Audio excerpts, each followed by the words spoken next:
o que tem de filho do diabo mercenário atrás de púlpito hoje engravatado, de Bíblia na mão pregando, falando Jesus, Jesus, o que tem hoje é impressionante. Parece que Pedro estava assistindo uma televisão.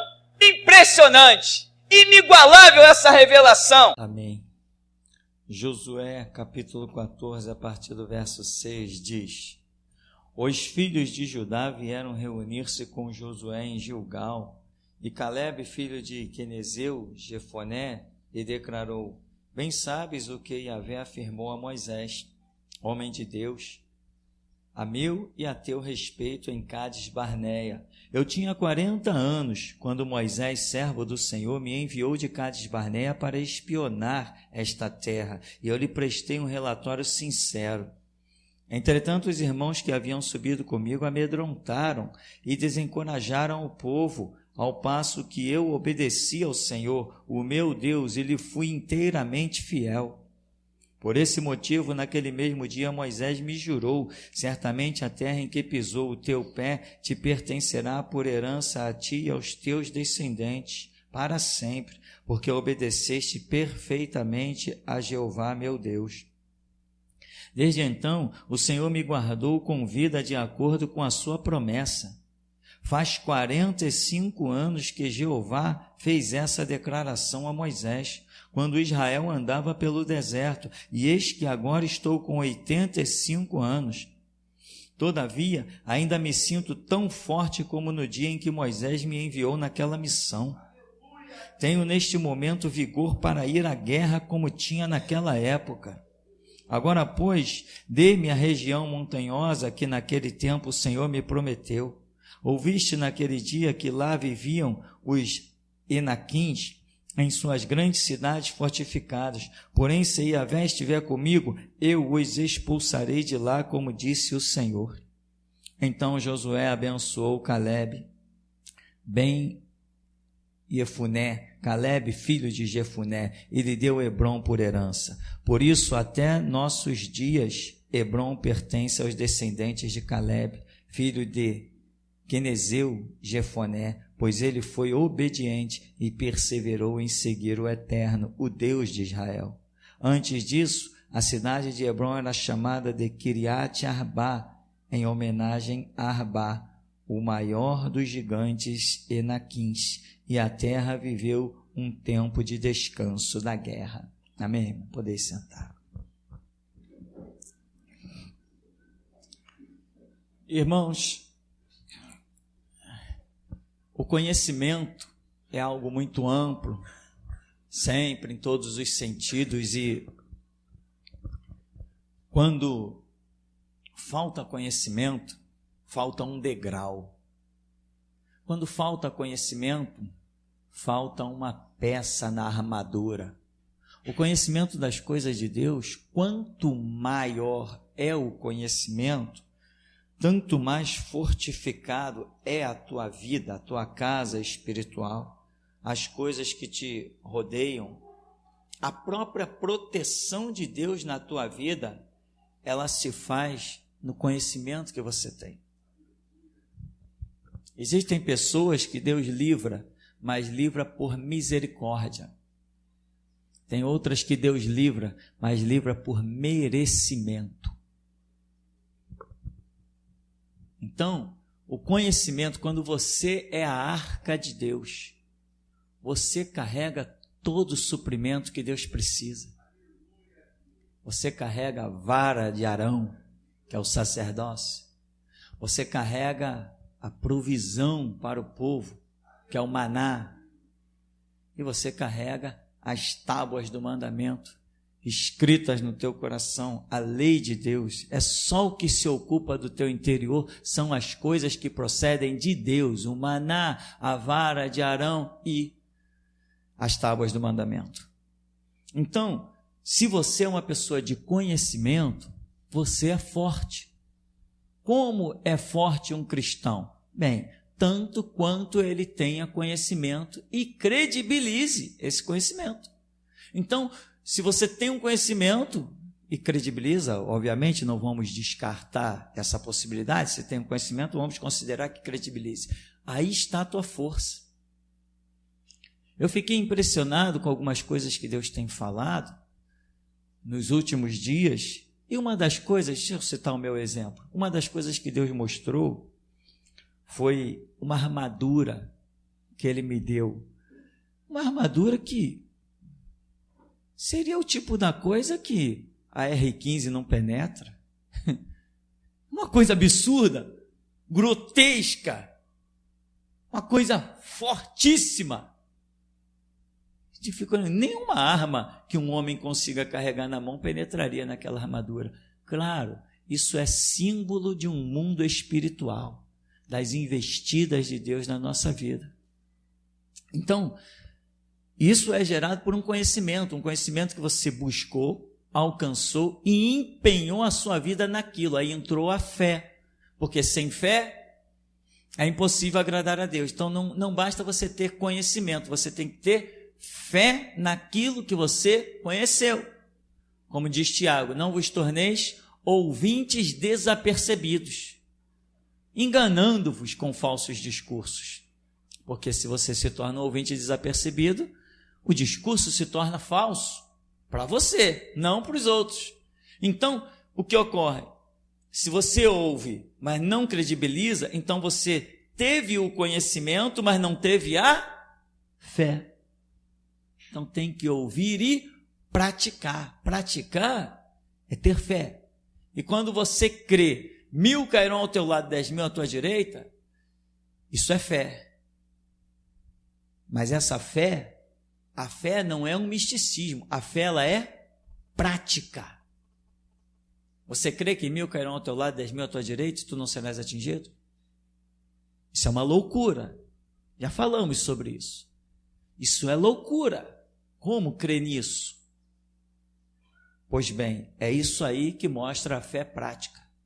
Quando você vê um exército acampado contra você, e você diz, vou vencer todo mundo. Quantos tem lá? Tem 20.000 que vêm contra você. Então, por favor, passa na funerária e comece a encomendar caixão. Porque são 20.000 mortos que vêm aí. E você aposta a mesma vida, você se levanta. Onde vem o exército? Vem lá, eles vão chegar aqui em tal hora. Não vão não, eu vou ao encontro deles. Isto é a fé. Isso não é brincadeira. Isso não é utopia, isso não é palhaçada, isso é fé. Isso é fé. Fé é algo que você tem certeza, acabou. Se eu baixar minha cabeça aqui com força, eu vou dar uma cabeçada nesse móvel e vai sangrar. Eu tenho plena convicção disso. Assim eu tenho plena convicção. Se um exército vier contra mim, tantos quantos eles forem, são tantos quantos sepultamentos vai haver. Isso é fé, isso não é brincadeira. O que é a fé? Eu sei que se eu der um soco naquela parede, eu vou sangrar a mão. Vai destroncar meu dedo. Se eu meter... Eu tenho plena convicção de que vai acontecer isso. Isso é a fé. A fé é algo completamente concreto. Não tem nada de abstrato. Isso é fé, convicção. Tá, irmão? O nosso assunto não é fé. Mas eu tinha que deixar isso. Então, os utensílios que vêm para as nossas vidas é de acordo com o nosso conhecimento. Por exemplo, constantemente são vistas no ministério muitas espadas. A espada é símbolo de quê? Da palavra. Então Deus está dando espada. O que são as espadas? Deus está dando palavra. Mas são tantas espadas, sim, porque muitos de nós vão se deparar com muitas situações. E cada espada é para uma situação. Se você encontrar um crente lá fora, o teu papo com esse crente é a espada é uma. Se você encontrar um católico, já é outra espada. É outra palavra. Se você encontrar um político, a espada já é outra. Então, por isso, muitas espadas. E às vezes Deus mostra especificamente, aquele irmão ali recebeu 3 espadas, aquele ali recebeu 4 espadas, aquele ali recebeu 5 espadas. É porque virá na vida dele 5 situações diferentes, com pessoas de diferentes contextos, em que ele vai ter que usar as palavras de forma diferente. Não vai ser a mesma coisa que fala num contexto de um crente, não é a mesma coisa que fala no contexto de um político. Agora, irmão, usa a espada. Se você tiver aí uma espada escrito amor, tá, usa ela, mas só usa ela para quem Deus quer. Depois guarda ela, deixa ela quieta. E se tem outra na sequência que é juízo, justiça, é aquela, hein? É aquela, porque os covardes não herdarão o reino dos céus. Nós não estamos aqui para viver, estamos aqui para morrer por Jesus Cristo. Então não tenha medo da morte, porque foi para isso que Jesus te chamou. Ele falou, vós sereis as minhas testemunhas. Lá no original, testemunha significa mártir. É isso que ele te chamou, para ser seu mártir. Mas isso não é mistério. Há um servo, cabe ser igual ao seu Senhor. Se ele se martirizou por você, ele espera que você se martirize por ele. Você tem que morrer por Cristo. Bom, você vê aqui esse homem, Caleb, o que é interessante? Ele chega diante de Josué, ele faz uma petição. Olha, Moisés, lembra daquela promessa que Moisés me fez? Quando nós fomos lá espiar a terra, todo mundo foi contra, mas eu e você, Josué, nós permanecemos firmes, lembra? E naquele dia Moisés me fez uma promessa. Essa promessa que foi feita de Deus através de Moisés para a minha vida, já tem 45 anos. E olha, não tem problema não, lá na terra que Moisés me prometeu, está cheio de gente lá, mas não tem problema. Eu sou tão forte hoje com 85 anos como eu era com 40. E se Deus for comigo do mesmo jeito, aquela terra que foi prometida a mim, eu vou expulsar todos aqueles moradores de lá, botar todo mundo para correr e vou me apossar da terra. Me dá a terra, Josué. Olha a submissão de Caleb a Josué. Ele poderia pegar o povo dele, vamos lá conquistar aquela terra lá. De quem é a terra? A terra está habitada por estrangeiros? Não, ele veio pedir autorização a Josué. Me dá essa terra que eu vou lá conquistar. Eu sou tão forte com 85 anos como eu era com 40. Eu me sinto tão bem para entrar e sair de qualquer guerra. Caramba. Esse é o nosso Deus, irmão. Você pode dizer, é esse o meu Deus? Irmão, eu vou dizer uma coisa para você, longe de nós querer fazer gracinha, eu me sinto tão bem hoje com 50 anos, como quando eu tinha 20. Irmão, mas eu me sinto mesmo, tenho plena consciência, se eu começar a correr ali na rua, eu vou correr 5 minutos e vou parar, vou ter que parar, talvez nem 5, o fôlego não tenho preparo físico, mas o meu ânimo, a minha disposição e a minha vontade em meter a mão, em fazer, em seja lá o que for, eu me sinto como se eu tivesse 20. E às vezes eu tenho que tomar cuidado, em algumas atividades que eu vou fazer, quando eu me preparo para pular uma coisa, subir uma escada correndo, eu tenho, peraí cara, tu não tem mais 20 não.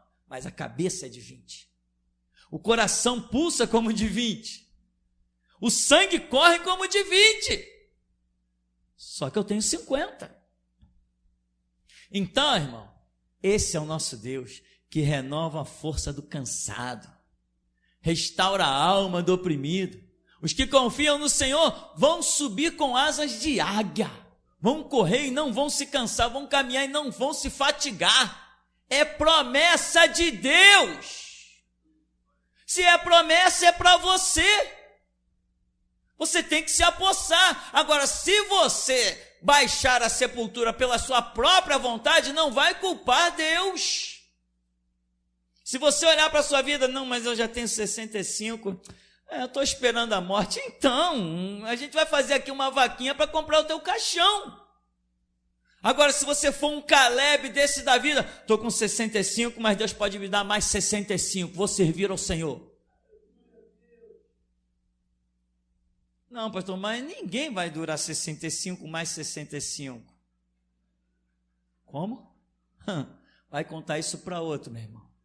Eu entendo que um homem dura o tempo que Deus quiser. Eu entendo que um homem é eterno, até que Deus chega para ele e diga assim: basta, fiz o que tinha para fazer na tua vida, agora vem. Um Deus que sustenta um homem no alto de um monte Sinai, sem comida, sem bebida e sem dormir, ele pode tudo. Um Deus que sustenta Jesus Cristo 40 dias e 40 noites no deserto, sem comer, sem beber e sem dormir, pode tudo. Um Deus que sustenta Elias com uma comida que veio do céu. Lá no céu tem cozinha? Tem? Tem cozinheiro lá no céu? Tem. Vem uma comida, o anjo: come, Elias, come aí, come, bebe, porque é longa a tua caminhada. Elias comeu e com a força daquela comida caminhou 40 dias e 40 noites. Irmão, se eu não cresce nisso, eu queria que caísse um raio do céu e me fulminasse. Não sou mais criança, esse livro aqui não é brincadeira. Não sou um moleque de Bíblia na mão. Todos nós temos coisas importantes a fazer. E a nossa coisa mais importante a fazer, irmão, é desfazer as obras do diabo, glorificar Jesus Cristo, é mostrar para essa terra que ainda tem um Deus cujo cetro é de ferro, e é Ele que comanda terra, céu e mar. Mas isso não é através de qualquer um, é através de nós que crermos. Crer, quem crê, aposta a vida. Se crê, aposta a vida. Não, eu não sei se é bem assim, esquece. Jesus já está contando com outro. Tem que resolver o seu problema das suas dúvidas. E aqui, esse Caleb, ele diz assim: Josué, me dá essa terra. Josué abençoou Caleb e disse: vai. Entende? E ele partiu. E você vê que aqui já está se falando da terra já conquistada por Caleb. A história está sendo narrada, mas os fatos já aconteceram. Tanto que o nome da terra já foi trocado. Ela tinha um nome em homenagem a um gigante, agora ela já tem um outro nome. Já não é mais aquele nome. Então, irmão, o que nós queremos frisar hoje, com a graça e misericórdia de Deus? Que eu senti quanto que a palavra é pesada. Olha, no último culto a palavra foi difícil. Eu fiquei meio fora do ar, porque até que o Espírito Santo conseguisse traduzir para o meu entendimento aquela palavra que ele disse que queria. Deus falou daquela palavra, né? Não seremos como os nossos pais. Deus falou aquela palavra, mas ela não se traduziu na minha alma. Eu sabia que o assunto era aquele. E olha, foram horas e horas naquela batalha. Então, como nós estamos acostumados a ver, sempre quem nos ajuda é o Senhor nosso Deus, porque sem Ele, nada podemos fazer. E nada queremos fazer. Amém? Caleb diz assim: me dá a terra. Ele não foi lá conquistar, disse: me dá a terra, me autoriza a ir lá conquistar. Está autorizado, foi lá e conquistou. Josué e Caleb eram amigos. Foi Josué e Caleb enviado entre os 12 espias, e só eles dois voltaram. Eram dois jovens. Agora, Josué e Caleb estão ali conversando, mas Caleb está reconhecendo a grande supremacia do investimento de Deus na vida de Josué. Caleb se transformou em um discípulo de Josué. Se Josué te dissesse assim para Caleb: não, depois eu vou ver isso aí, Caleb, depois a gente conversa, agora não, acabou, o assunto está encerrado. Esse negócio do discipulado, meu irmão, a falta do entendimento disso foi a causa da destruição de muitos que ficaram para trás. Por isso que eu falo, nosso entendimento tem que ser pleno. Não pode ser um entendimento fajuto, um meio entendimento. A Escritura diz: o meu povo é destruído por falta de conhecimento. Mas todo dia se fala nisso, todo dia se lê nisso, as canções falam disso, e parece que tem gente que não atenta para isso, para a necessidade do conhecimento. Perde-se tempo em 1000 equipamentos eletrônicos e o conhecimento fica lá à espera da pessoa e ela não vai lá se alimentar. Por quê? Por causa do comodismo. Para você adquirir conhecimento, você tem que se esforçar. É difícil você parar, sacrificar outras coisas e se compenetrar em algo, em um estudo, ouvir, ler. Isso é difícil, isso não é tão fácil. As pessoas não estão muito preocupadas com isso. E quem não tem conhecimento, meu irmão, é levado por qualquer vento. Vai fazer uma entrevista hoje nesses moleques que estão aí de rifle na mão, de metralhadora na mão, de pistola na mão. Vai ver se não são todos semi-analfabetos. Chega um mais esperto, dá um dinheiro para eles e eles se transformam em soldados do tráfico. Tudo semi-analfabeto. Hoje tem um monte aí que eu conheço, que enquanto eu estava lá no colégio, ralando, fazendo trabalho, eles tinham pulado o muro para jogar futebol no quintalzinho do lado. Semi-analfabetos. Sem conhecimento, você é arrastado. E o que eu quero falar? Do conhecimento do discipulado. Aí, no tempo que fica para trás, muita gente saía de uma igreja para outra ao seu bel prazer. Não, essa daqui não me agradou não, eu vou para outra lá. Não, essa aqui também não me agradou não. Eu encontrava com as pessoas, está em qual igreja? Não, estou procurando uma igreja que eu me sinta bem, estou procurando uma igreja que eu me agrade. Nessa dispensação que ficou para trás, muita gente morreu por isso. Inclusive eu conheci uma senhora, que eu sempre falei no nome dela aqui, a irmã Orlando, que cantava maravilhosamente, quando eu conheci na Igreja Batista da Gamboa. E um dia eu fui visitar essa senhora em cima de uma cama lá de hospital, e Deus falou assim, ela está enferma, porque há 20 anos, 20 ou 25 anos, não me recordo agora, eu falei com ela, para ela sair da Igreja Batista e ir para a Assembleia de Deus, que eu tinha uma obra na vida dela, e ela se recusou. E quando nós falamos isso para aquela senhora, ela falou, é verdade, irmão. Esse tempo mesmo, que eu não me recordo se foi 20 ou 25, Deus falou comigo, mas eu fui lá para a Assembleia, mas não gostei de como as coisas eram administradas, então eu retornei para a Igreja Batista. Pois é, e Deus está falando que a senhora está em cima dessa cama agora, e ia morrer. Já víamos o seu caixão descendo, mas um anjo veio e recolheu o seu caixão, levou de volta, porque vai lhe dar mais uma chance. No dia seguinte, depois dela estar há 20 dias em cima de uma cama, fomos lá, oramos, no dia seguinte ela estava de pé. Quando ficou de pé, foi para Cristo Vive. Foi ser uma predestinada. Morreu. Pouco tempo depois, morreu e acabou-se a história. Mas Deus, naquela época, decidia de quem a pessoa ia ser discípulo, de qual ministério, de qual sacerdócio, de qual visão ministerial a pessoa seria discípulo, diferente de hoje, que hoje ninguém escolhe nada, ou é aqui ou morre. Hoje é voz da restauração, acabou a era da evangelização. Hoje ou se torna discípulo da restauração, ou pode ter certeza que vai perambular se iludindo até a morte, sem colher absolutamente nenhum fruto. A dispensação hoje é outra. Mas as pessoas pensavam que podiam escolher. Às vezes, quantas pessoas mudaram de igreja porque, não, o pastor lá começou a pregar umas coisas que eu não estou entendendo muito bem, então eu mudei de igreja. Ué, mas um discípulo não pode mudar de igreja? Um discípulo não pode mudar de mestre? Se já reconheceu que aquela palavra, aquela pessoa está sintonizada e que há um projeto de Deus, como que vai mudar assim? Era o que se fazia muito por aí. Caleb chega diante de Josué e nós vemos a reverência desse homem, daqueles que andaram juntos desde a adolescência, eu posso imaginar, andaram juntos ali. Agora Caleb tem toda a referência com Josué.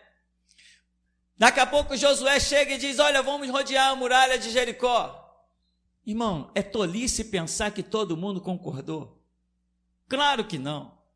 E os que concordaram permaneceram no mover de Deus através de Josué. Os que não concordaram tomaram seu rumo. Mesmo estando lá no meio do povo, já não desfrutavam mais da graça de Deus. E esses foram caindo pelo deserto. Foram passando, mas chega Caleb e diz, olha, tem 45 anos, eu sou o mesmo, sou tão forte como há 45 anos atrás. Mas multidões já havia caído, porque Caleb permaneceu como discípulo de Josué. O Senhor Jesus, quando foi ressuscitar Lázaro, antes de ressuscitar Lázaro, ele falou, vamos lá, nosso amigo Lázaro está morto. Mas, Senhor, os judeus queriam agora te matar. Se tu voltar para lá, eles vão acabar contigo, eles vão te matar, e a nós também. Não, nós vamos ressuscitar o nosso amigo. Aí o discípulo diz assim, então vamos nós também para morrer com ele. Isso é discipulado.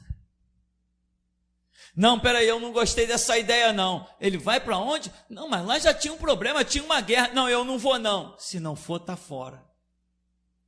Muitos querem um mestre quando está guiando aos mananciais. Mas se a visão não for bem de manancial, aí quer mudar de mestre, quer mudar de discipulado. Não, irmão, não é assim que funciona. Não é assim que funciona. O Senhor Jesus estava com uma turma, aí pregou um discurso bem duro. Quem não comer do meu corpo, quem não beber do meu sangue, não tem parte comigo. Uma multidão disse, esse discurso é muito duro, nós nem podemos ouvir isso. Aí saiu todo mundo. Quando Jesus olhou no canto, ficou só os 12. Jesus chega, vocês também não querem não? Pode ir embora. Pedro vem e diz assim, não, Senhor, só tu tens as palavras de vida eterna, para quem iremos nós? Mas o discurso não é duro? É duro. Não é difícil? É difícil. Entenderam o que é beber do meu sangue? Entenderam o que é comer da minha carne? Não entendemos, mas vamos permanecer. Isso é discípulo. O discípulo tem que compreender que o seu mestre falará coisas tão altas que ele não vai entender. Senão ele não seria o mestre. Senão ele não seria o líder.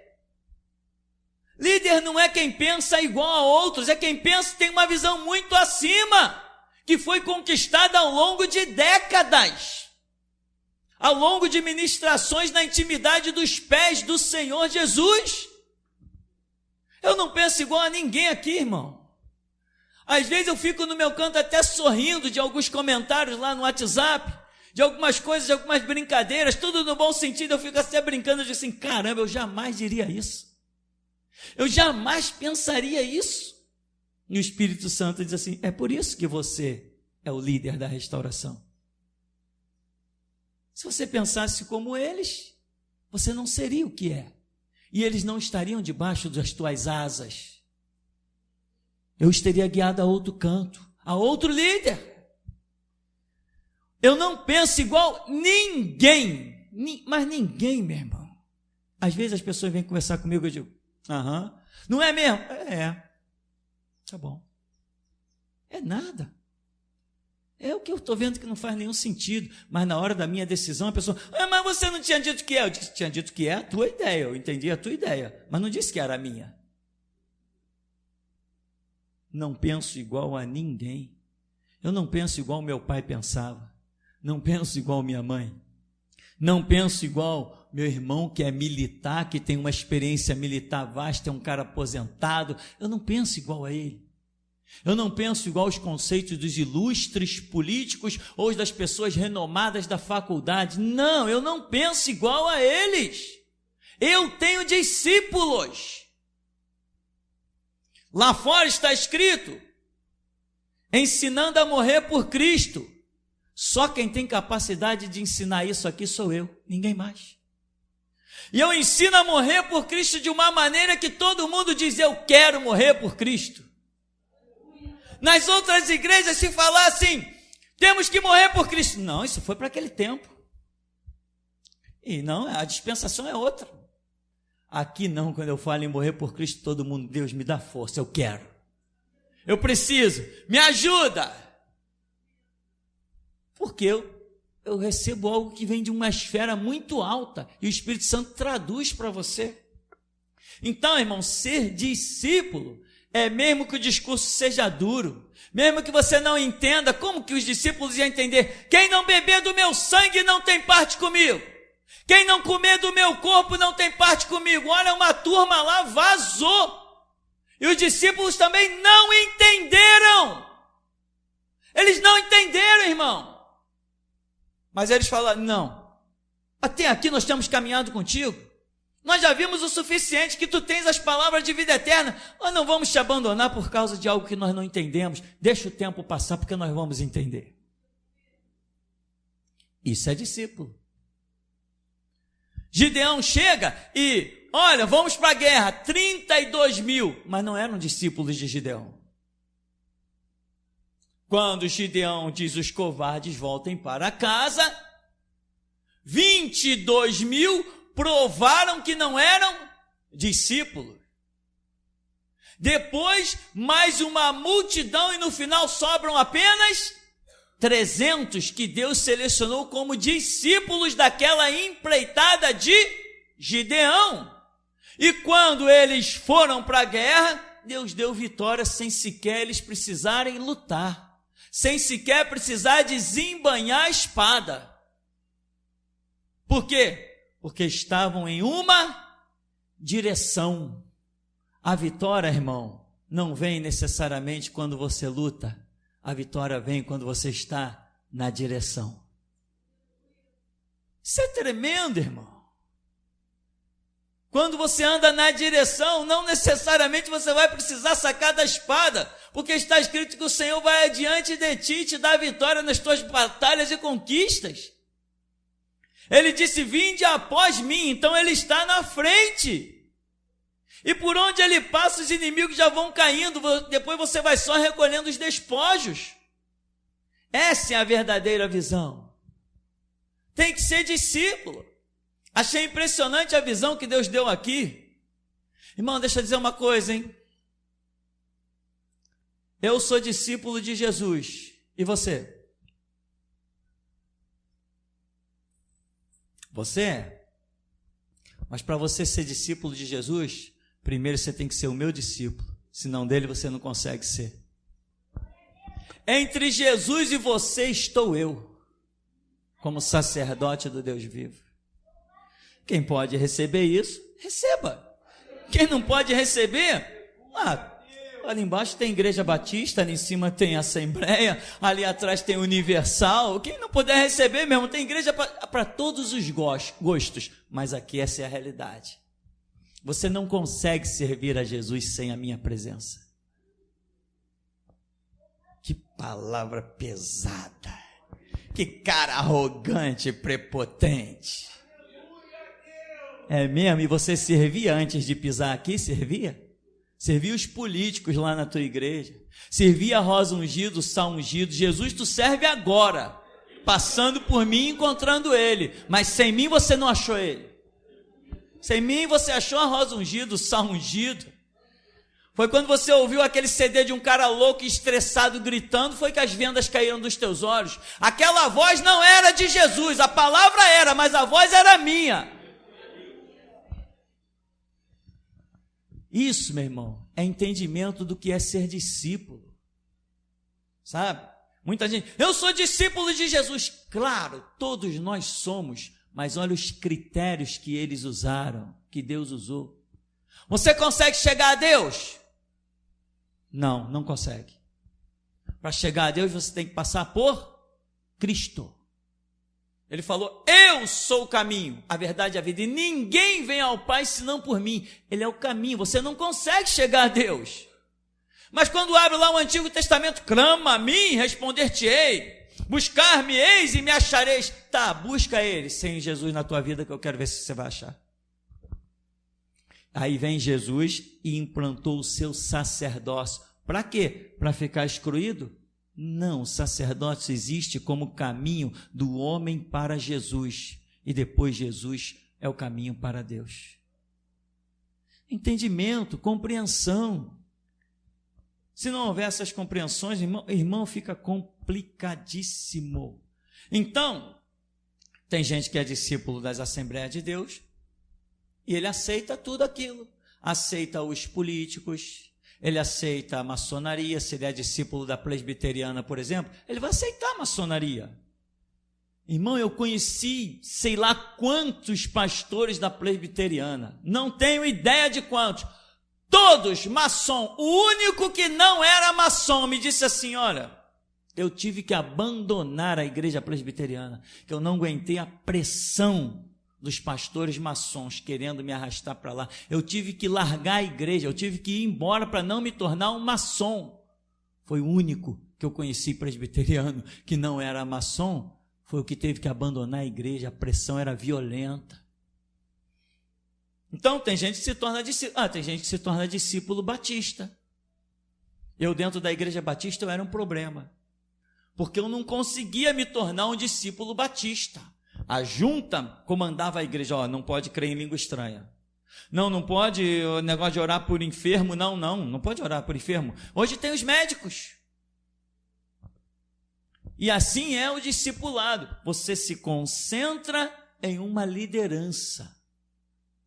Se não levanta-se um Moisés, Israel estava no Egito até hoje. Se não levanta-se um Josué, as muralhas de Jericó estariam de pé até hoje. Dá para entender, irmão? O Jordão não teria secado, ninguém teria passado a pés enxutos. O Mar Vermelho não teria sido aberto. Deus levanta homens como liderança. Vou dizer uma coisa, hein? Presta atenção no que eu vou te dizer. Deus levanta homens no seu lugar para fazer o que ele não quer vir na terra realizar. Se não entender isso, irmão, está perdido. Então tem que cair para dentro do estudo, tem que cair para dentro da intimidade de Jesus. Jesus, me dá a direção. Aí aquilo que você não imaginava, Jesus começa a te apontar. Aí você começa a ficar meio em parafuso, aí começa a buscar. Aí Deus começa a te iluminar, o Espírito Santo começa a te dar graça. Você começa a entender o que você não entendia. Quando você começa a entender, você começa a crescer, caminhar e ser forte pelo conhecimento real das coisas de Deus. Então, Eliseu era discípulo de Elias. E Elias era discípulo de quem? Só de Deus. Mas Eliseu era discípulo de Elias. Elias disse assim: eu vou em tal lugar. Não vai não. Eu vou contigo. Não, eu vou em tal lugar resolver Não. Vive o Senhor e vive a tua alma. Aonde quer que tu fores, eu vou, eu não te deixarei. Então vamos embora. Olha, agora fica em tal lugar que eu vou. Não vou. Eu estou contigo. Não, mas Eliseu, eu tenho que ir lá, não precisa você ir. Não, eu não vou. Não vou e ponto final. Mas tu está me desobedecendo. Dessa vez eu vou desobedecer, eu não te largo. Não te largo. Aonde tu for, vive o Senhor Deus e vive a tua alma, como aonde que tu fores, eu vou atrás. Daqui a pouco todo mundo vem. Sabe que teu Senhor vai ser levado? Eu sei, cala a boca. Teu Senhor vai ser levado, tá bom, eu sei. Deus já falou comigo também, dá para vocês ficarem quietos? Aí vem numa cidade: ei, Eliseu, sabia que teu Senhor Elias está prestes a ser levado? Eu sei, calem a boca. Ele está pensando: se esse homem vai ser levado, ele tem que deixar alguma coisa para mim. Eliseu, eu vou em tal lugar. Não, eu vou contigo. Então vamos. Abriu o rio, passou, e todos os outros ficaram lá. O rio fechou. Você sabe que o rio, que representa a palavra de Deus, faz separação poderosa? A palavra de Deus deixa uma multidão de um lado e deixa outros especiais do outro. De que lado você vai ficar, irmão? Do lado da multidão ou do lado dos especiais? Jesus te chamou para ser especial, mas você tem que passar pelo meio das águas, e para passar no meio dessas águas tem que ter fé, confiança. Pede-me o que tu queres antes que eu seja tomado de ti. Eu quero porção dobrada do Espírito que está sobre ti. Tu pediu uma coisa tão dura que eu nem posso te dar, cara. Imagina Eliseu achava que o discípulo estava numa visão ao nível dele, mas aquele discípulo estava com uma visão acima de Eliseu. Por isso que aquele discípulo se chama, acima de Elias, né? Por isso que aquele discípulo se chama o grito da meia-noite, que tem porção dobrada. Se tu me veres partindo, tu vai receber. Senão eu não posso nem fazer nada por você. Você pediu algo que está acima da minha capacidade. Daqui a pouco, carros e carruagens de Israel, meu pai! E vem a carruagem, empurrou Eliseu assim, pegou Elias e foi. Ele ficou olhando, daqui a pouco ele veio vir caindo do céu. A capa de Elias. Ele pegou a capa. Onde está o Deus de... Pegou a capa.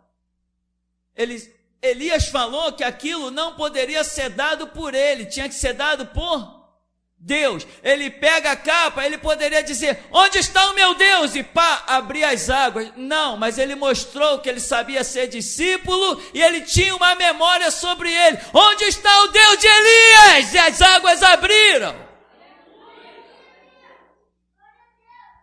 Um discípulo vence, meu irmão, quando reconhece que o mestre está no caminho, e aonde ele for, eu vou contigo. Onde quer que tu pousares, pousarei eu. Onde quer que tu morreres, morrerei eu. Que Deus me faça 100 vezes mais, se não for a própria morte a me apartar de ti.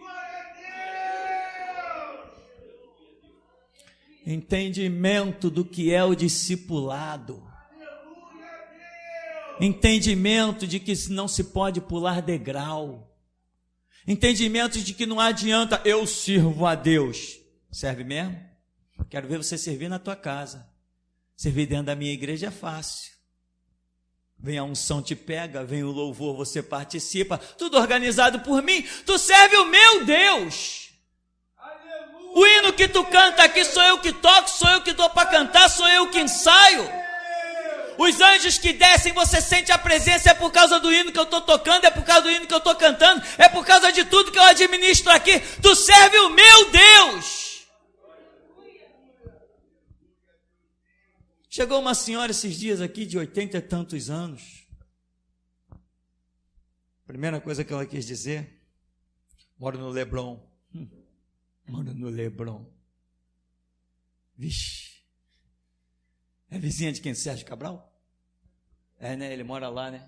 Mora no Leblon. O Espírito Santo mostrou, olha a afronta dela.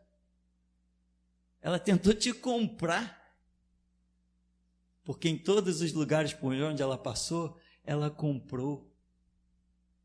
Quando se fala em morar no Leblon, os pastores pensam logo no dízimo.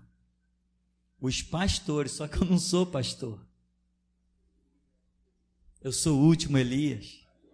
Eu sou a restauração da igreja, eu não vivo de dízimo. Eu ando na carruagem de fogo. E os cavalos que puxam essa carruagem não comem capim. Não come capim, meu irmão. Acredita que não come. Eu moro no Leblon. O Espírito Santo falou, olha só. Falei assim, tá bom, é. Porque isso, porque aquilo. Eu falei, a senhora precisa de Deus.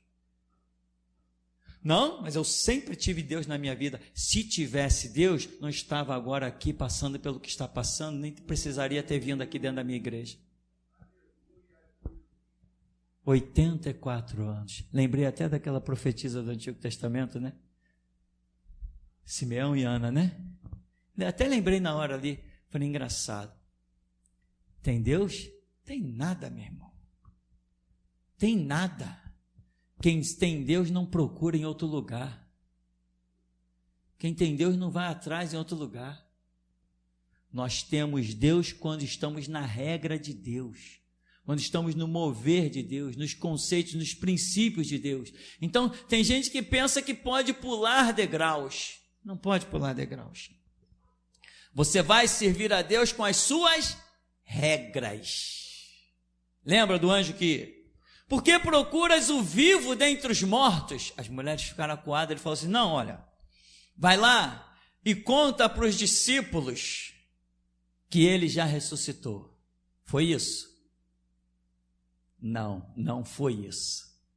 Vai lá e conta para os discípulos e para Pedro.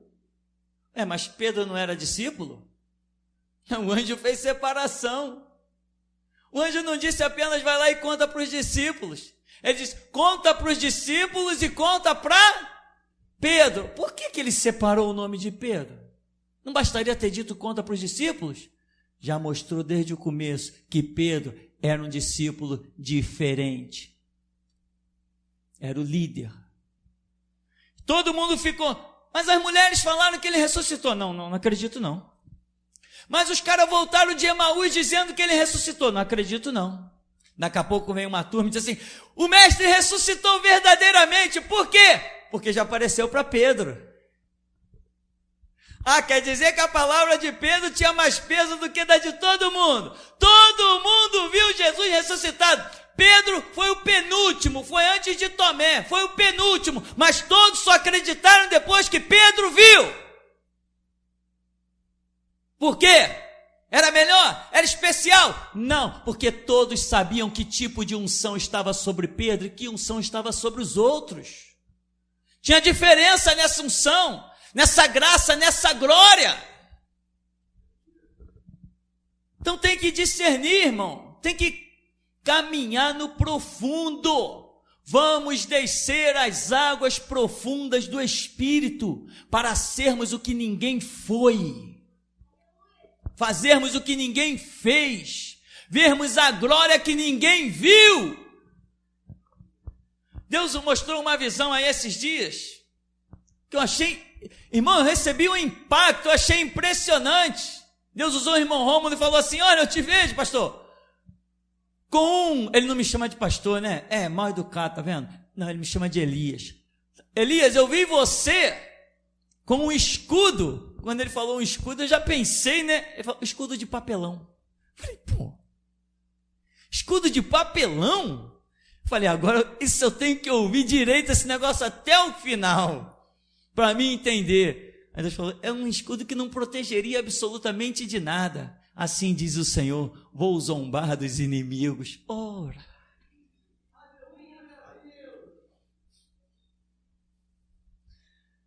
Vou zombar dos inimigos. Se eu não preciso ter um escudo que me defenda, significa que as armas que eu vou usar vão ser muito rápidas. Eles não vão nem ter chance de mandar suas setas contra mim. Eu vou atingi-los primeiro.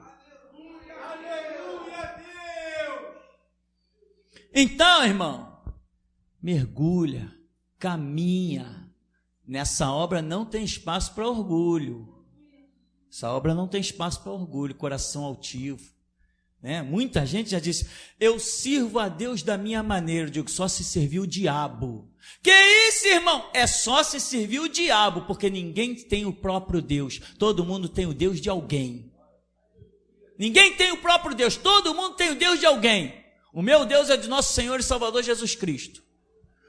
Não é o meu próprio Deus, é o de Cristo. Foi, Pai, eu lhes dei a conhecer o teu nome. Foi isso que Jesus disse, eu sirvo o Deus de Jesus Cristo. Ele disse, eu vou para o meu Deus e vosso Deus, meu Pai e vosso Pai.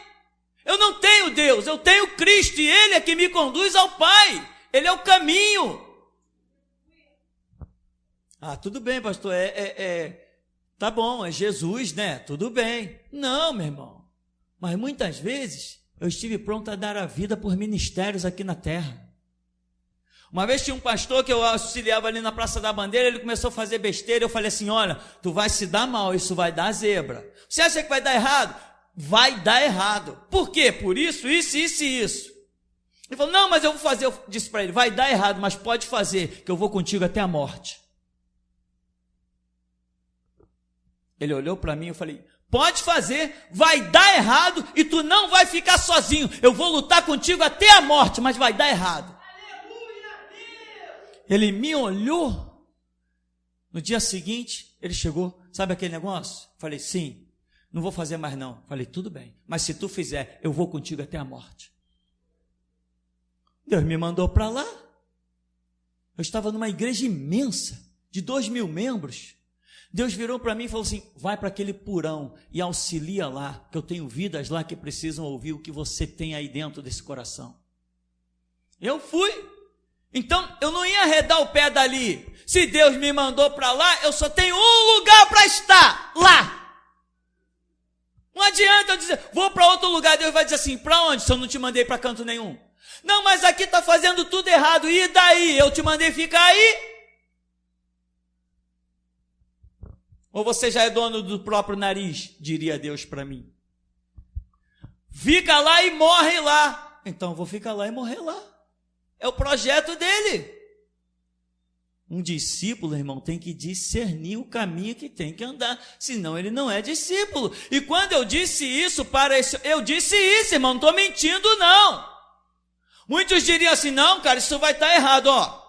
Tu vai arcar com as consequências sozinho, eu não vou me meter nesse negócio não, que isso vai dar uma zebra lascada. Não vou me meter com isso não. E já poderia estar pensando, não, quando isso der zebra eu já pulo para outra igreja. Não, eu falei para ele. Vai dar errado. Fica tranquilo, tu não vai ficar sozinho. Eu vou contigo até a morte. Falei isso para um homem. Porque Deus me botou lá para ser discípulo do ministério dele. E vê se a minha decisão foi errada. Se a minha decisão tivesse sido errada, eu não estaria hoje aqui. Como diz o mundo, o fim justifica os meios. Então, meu irmão, o discurso pode ser duro, a palavra pode parecer arrogante, pode ser um João Batista pesado de boca, pesado de língua, dizendo, raça de víboras, quem vos ensinou a fugir da ira vindoura?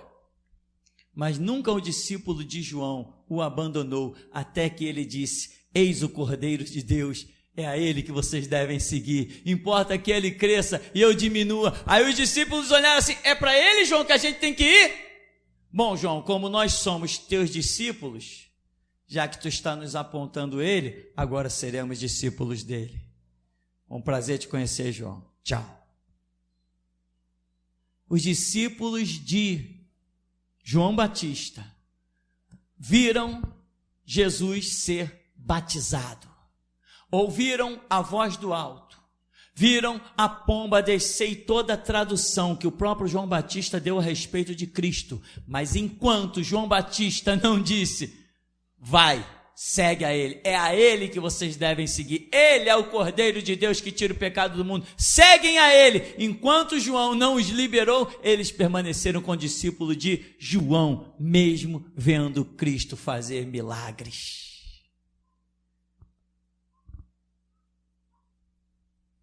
Isso é ser discípulo.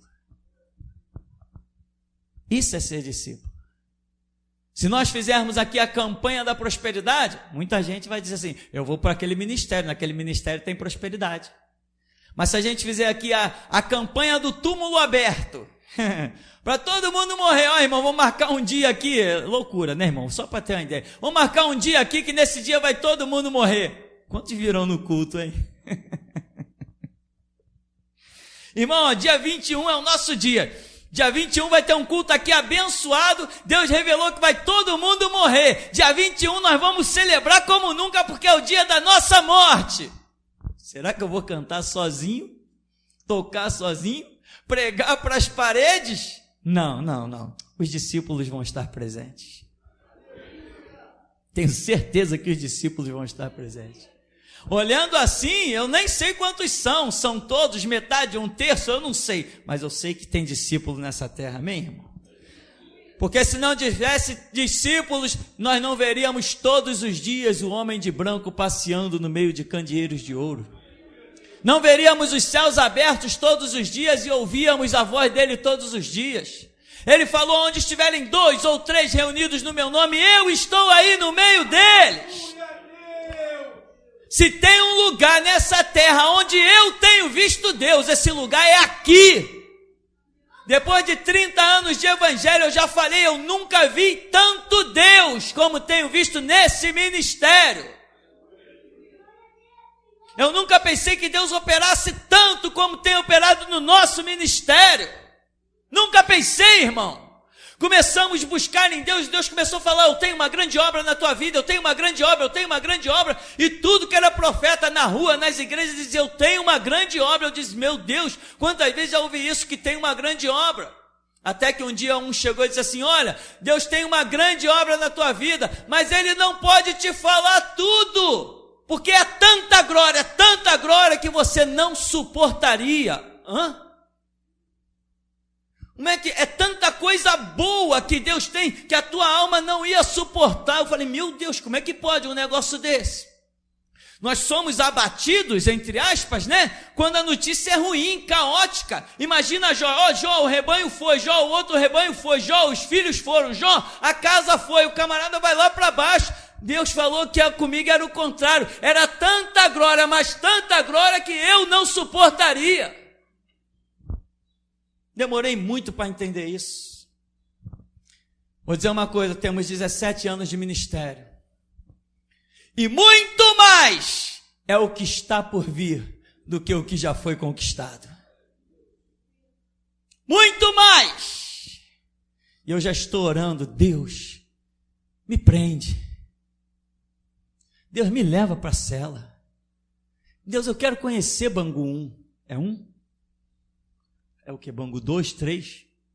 Deus, eu quero conhecer aquilo lá. Vai, me leva, me leva. Todo mundo teria medo. Eu estou ansioso. Terra de maus, homens perigosos, cobram pedágio, a proteção. Já pensou um bandido chegando para mim? Aí tu tem que ter proteção. Eu digo, já tenho, amigo, sirvo Deus vivo.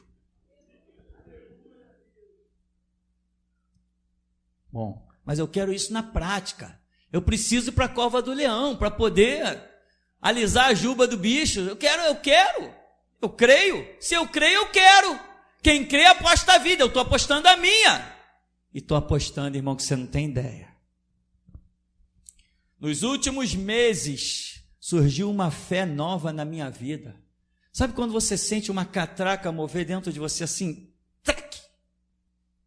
Eu falei, que isso? Quando eu dei por conta, a minha mente era outra. Eu falei, a minha confiança se tornou maior. Você quer um milagre, irmão? Eu estou tentando parar de pregar, mas está tão bom isso aqui. Não sei como é que está aí para você. Você quer ouvir esse som dessa catraca dentro do seu peito? Você quer ouvir um ajuste dentro da sua mente e você diz assim, caramba, Deus me fez uma nova criatura. Não sou mais o mesmo homem de ontem. Então, irmão, todos os homens que Deus levanta é para fazer discípulos. Ide por todo mundo e fazei discípulos, ensinando-os a guardar tudo que eu tenho dito. Amém? Mas a missão de fazer discípulos foi dada a quem? Aos outros discípulos. Pedro se tornou líder de várias igrejas. João se tornou líder de várias igrejas. Paulo se tornou líder de várias igrejas, a tal ponto que os irmãos, quando tinham problemas, dificuldades, escreviam para eles. E a carta de Coríntios, a carta aos Romanos, é tudo resposta de Pedro às igrejas, de Paulo, às igrejas que estavam naqueles lugares. Porque eles reconheciam que precisavam da direção do apóstolo Paulo. Pedro escreve ali 1ª, 2ª Pedro. Tiago escreve porque alguém estava reconhecendo que precisava deles. Mas eles não tinham Deus? Porque ao invés de escrever para Paulo fazendo pergunta, por que não foi dobrar os joelhos e receber de Deus? Porque não ia receber. Porque não ia receber. Porque Deus tinha colocado entre eles e si um Paulo. Os presunçosos diriam, não precisa escrever para Paulo não. Vamos fazer uma reunião de oração aqui. E Jesus ia dizer assim, pode fazer, estou esperando. Tem gente que quer ignorar aquilo que Deus instituiu, e eu digo, é impossível. Amém, meu irmão? Então, vigie, veja o comportamento que Deus quer da sua vida. E agora, para fazer a diferença, para você não voltar no próximo culto. Para você não voltar aqui no próximo culto, irmão. Para você ficar em casa mesmo, tocar a sua vida, procurar outra igreja. Aqui você não tem Deus. Aqui você serve o meu Deus. O Deus que você vem buscar aqui é o meu. Por quê? Porque o ministério que está aqui é o meu. Tudo que acontece aqui é de acordo com o que eu penso nessa cachola aqui. Fora do que eu penso, nada acontece. Você canta o que eu quero, você ouve o que eu quero. Quem canta aqui na frente é porque eu quero. Quem entrega a revelação aqui na frente é porque eu quero. Se eu não quiser hoje, ninguém vai ouvir nenhuma profecia, nem nenhuma revelação, senão a que já foi entregue. Se eu quiser, eu termino o culto de paz do Senhor, irmão, vamos para casa. Acabou, ninguém vai falar nada, porque aqui quem manda sou eu. Aí você entra aqui, eu sirvo ao meu Deus. Mentira, tu serve o meu. Aqui tu serve o meu. Não gostou? Então quando você for embora, se despede de mim pelo menos com o último abraço. Mas aqui é assim. Sabe por que é assim? Porque é assim que ele me ensinou. É assim que ele me ensinou. Foi essa a visão que ele me deu. E é assim que vai se levantar um povo sábio, inteligente, forte, enquadrado no mover do Espírito. E não um povo vivendo fantasia. Eu já cheguei ao ponto de ouvir, meu irmão, de assembleianos: não, irmão, eu não concordo com esse negócio das políticas não, mas eu vou lá para servir ao meu Deus. Eu falei: mentira, meu irmão, você está se iludindo. Se você tivesse Deus, você não precisava ir lá. Se você tem que pisar naqueles atos, é porque você não tem Deus. Amém, meu irmão? Se você tem que ir lá, é porque você não tem Deus. Se eu tenho Deus dentro da minha casa, o que eu vou fazer num lugar onde eu discordo das coisas? Bom, então ficamos por aqui, porque até aqui nos tem ajudado o Senhor. Assim que começou o culto, eu vi um anjo sobrevoando a congregação e ele jogava várias caixinhas com presentes, ou se fosse, né, uma caixinha com presente, ele jogava para várias pessoas. Interessante que essa caixinha era idêntica a uma caixa maior, que eu tive uma visão que eu vi uma caixa grande, era igual àquela, e ele jogava para algumas pessoas da congregação. E eu vi também muitos anjos hoje, muitos anjos sobrevoando a congregação, muitos anjos mesmo, aí dentro essa manhã. Amém. Eu vi um anjo, e esse anjo, ele segurava ventos, ele lutava contra aqueles ventos e ficava segurando esses ventos. E embaixo dele eu vi um córrego de águas limpas, e embaixo desse córrego estavam pedras. E essas águas eram muito limpas, elas corriam assim, fora do comum a clareza dessas águas. O entendimento que eu tive foi esse. Esse anjo está segurando o vento de doutrinas erradas, né, de doutrinas malignas. Ele está segurando esse vento para que verdadeiramente Deus mostre onde está a palavra dele. Amém.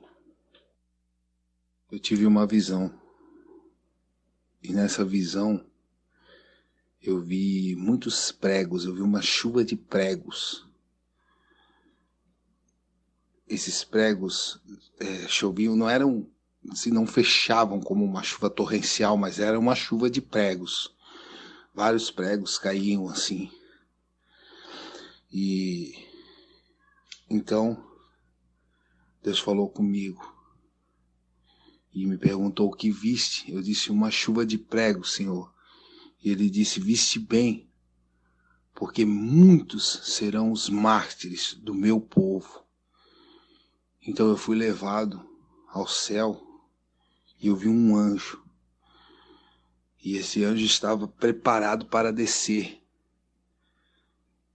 E esse anjo que eu vi, o Espírito me disse, que é o anjo que recebe o espírito dos mártires assim que ele sai.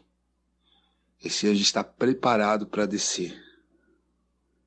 Amém. Antes de começar a pregação, naquele momento que o Júnior parou de louvar, que ficou descendo aquela unção, eu vi um rastelo. Eu vi um rastelo, não sei se aí se chama rastelo, é aquele com várias garras, que ele serve para limpar e puxar as coisas assim. Tipo um gramado, depois de cortado, ele serve para puxar. Eu vi esse rastelo no meio da congregação. Amém.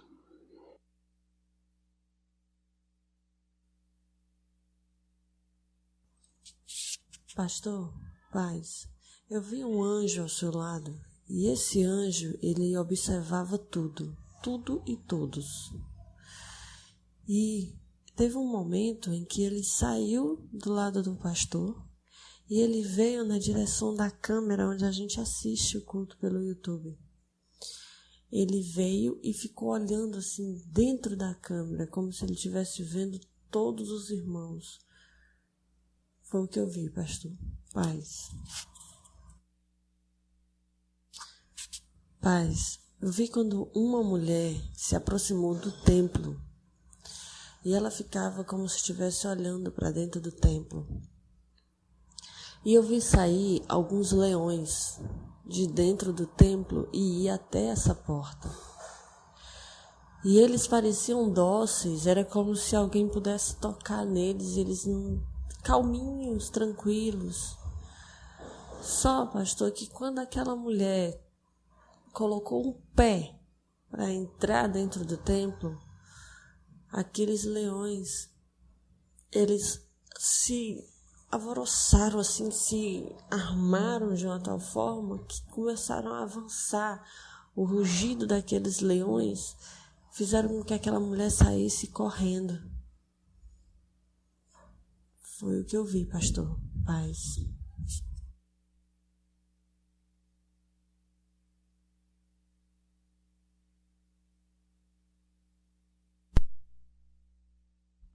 Volta aí.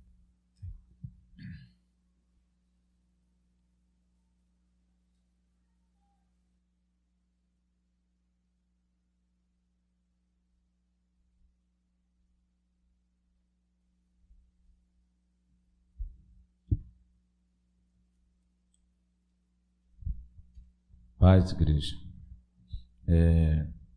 Deus mostrava, pastor, a pessoa que tinha aquela argola apertada e o anjo recolhia aquela argola.